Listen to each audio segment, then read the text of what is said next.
যে সবজি কাইটা নিছি ফ্রাইড রাইস রান্না করব। আর এটা ডিম ভাইজা নিছি। এখানে মুরগির মাংসটা ভাজতাছি, এখানে আবার পেঁয়াজ ভাজতাছি। এখানে চালটাও ধুয়ে রাখছি।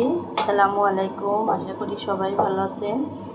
আমরাও ভালো আছি আল্লাহর রহমতে, আপনাদের দোয়ায়।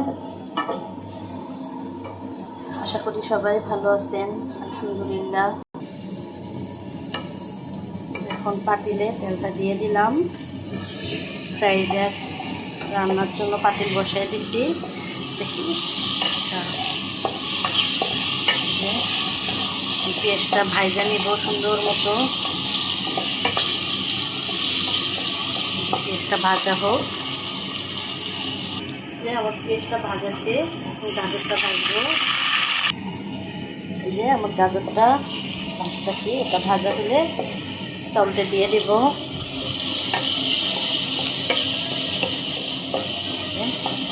এটা ভাজতে থাকি। ভাজানো শেষ, এখন চাউলটা দিয়ে দেব। এই যে চাউলটা দিয়ে দিচ্ছি, এখন একটু সুন্দর করে নাড়াচাড়া করে একটু ভাজা নেব। এই যে ভাজা নিতেছি। চাউলটা ভাজানো শেষ, এখন এই যে এই সবজিগুলো দিয়ে দিব। এখানে ক্যাপসিকাম আছে, পেঁয়াজের ফুল আছে, আবার হলো এটা কি ফুলকপি। এটা এখন সুন্দর করে ভাজবো। এটাও এখন ভেজে নেব চালটার সাথে। যে লবণটা দিয়ে নিলাম, যে সামান্য আদা বাটা দিয়ে দিলাম। এখানে আদা বাটা রসুন বাটা দুইটাই আছে। তারপরে দিয়ে দেবো সয়া সস, দিয়ে দিলাম ম্যাজিক মশলা,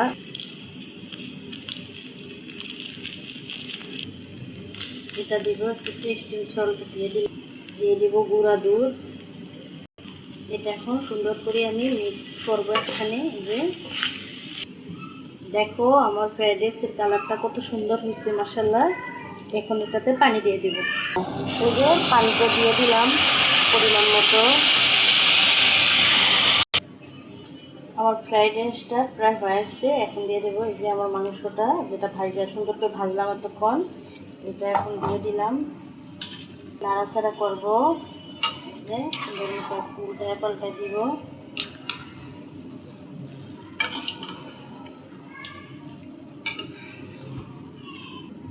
যে এখন ডিমটা দিয়ে দেব, দিয়ে এটা সুন্দর মতো ঢাকা রাখবো।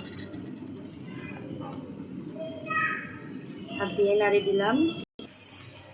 দেখো আমার ফ্রাইড রাইসটা মাশাআল্লাহ কত ঝরঝরে হয়েছে, আর দেখতে অনেক লোভনীয় লাগতেছে। ওয়াও, আসলেও অনেক লোভনীয় লাগতেছে। এই যে যারা যারা আমার ভিডিওটা দেখবেন সবাই লাইক, কমেন্ট, সাবস্ক্রাইব করবেন। আশা করি সবাই ভালো লাগবে, সবাই আমাকে সাপোর্ট করবেন। আজ ভিডিওটা এ পর্যন্তই, ইনশাল্লাহ আবার দেখা হবে অন্য কোনো ভিডিওতে। আসসালামু আলাইকুম।